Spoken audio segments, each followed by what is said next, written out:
metsa, äkki kuulnud. Appi, appi. Keegi hüüab appi. Appi. Läinud siis hääle suunas, jõudnudki suure kuuseni, vaadanud tuul selle kuuse ümber lükanud ja latt otse hundile peale kukkunud. Appi. Kuidas sinuga niisugune paha lugu juhtunud, kallis vennas? Ära parem üldse küsigi. Juhtus jah, ja tõltse hing veel sees on. Aga ole ja naabrimees, löö sarved külge ja aita mul see kuuselatt ära tõsta. Ei tea, kas ma ikka jõuan. Jõuad küll, ei asi pikalt midagi mõelda. Löö aga sarved külge. No, teinki siis nii põder nagu hunt soovinud. Löönud oma sarved, kuusejalad alla ja pingutanud. Appi! Pingutanud! Appi! Pingutanud kuni tõstnud ladva nii palju kõrgele, et hunt parasjagu selle alt välja pääsnud. Nüüd mõtles põder.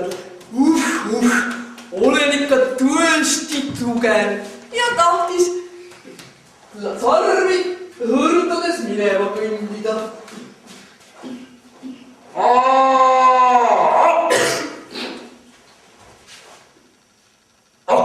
Selle peale hunt kohe hüüdma. Mees, jää seisma, kus sa lähed? Ole paigal, ei ühtegi sammu enam. Tohoh, mis sa nüüd räägid, vennas?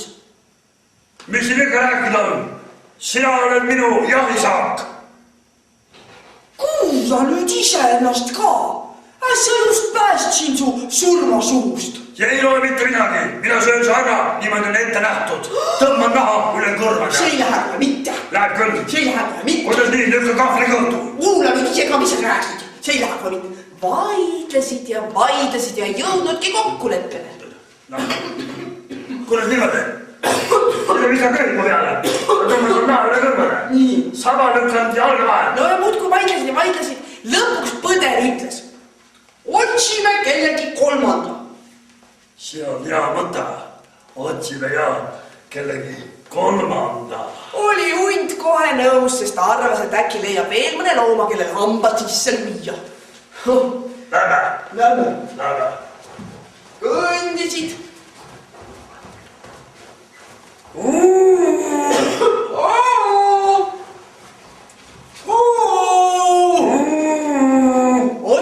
Otsisid mööda metsa. Õhtu jõudis kätte. Lõpuks nägid. Karutaat läks küla poole. Et oma noorele naisele pisut mett tuua. Rääkisidki hunt ja põder üksteise võidu selle loo ära, et siis karu käest õigust nõuda. Karu jäi mõttesse.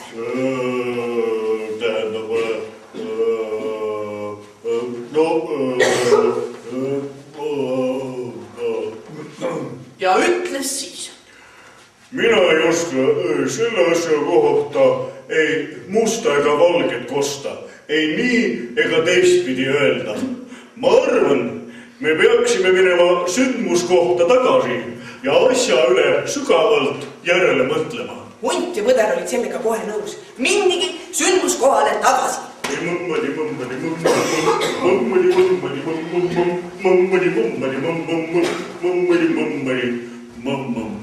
Jõudsidki kohale. Karu vaatas seda kohta, vaatas ümber kukkud kuuske, mõtles.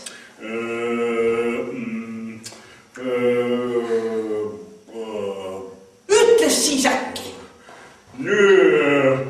Põder, löö sina oma sarved selle kuuseladva külge, tahaks näha, kas sa üldse jaksad seda kuuseladva üles tõsta. Jaksan, miks ma ei jaksa, ütles põder ja tegigi, nagu karutaat palus. Ja sina hunt, pane sina kuuseladva alla, tahaks näha, kas sa sellesse kitsasse kohta üldse mahud. No sa ütled. Muidugi mahun, miks ma ei mahu, olen peenike sell. Ütles hunt ja tegigi nagu karutaat palus. Nii, ja nüüd, Põder, lase aga see kuuselav täpselt oma koha peale tagasi. Ja Põder tegigi nagu karutaat käskis ja oligi hunt jälle kuuseladva all kinni, seal kus ta ennegi oli. Appi! Ja nõnda see lugu jäigi, sest kes sellist ahnepäitsi ikka avitada tahab. Appi!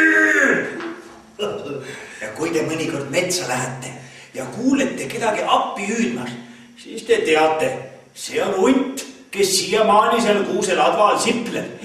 Ärge siis kohe esimesel võimalusel teda ära päästke. Ei tea iialgi, missugused kavalad mõtted tal varuks on. Metsas peab olema ikka ettevaatlik.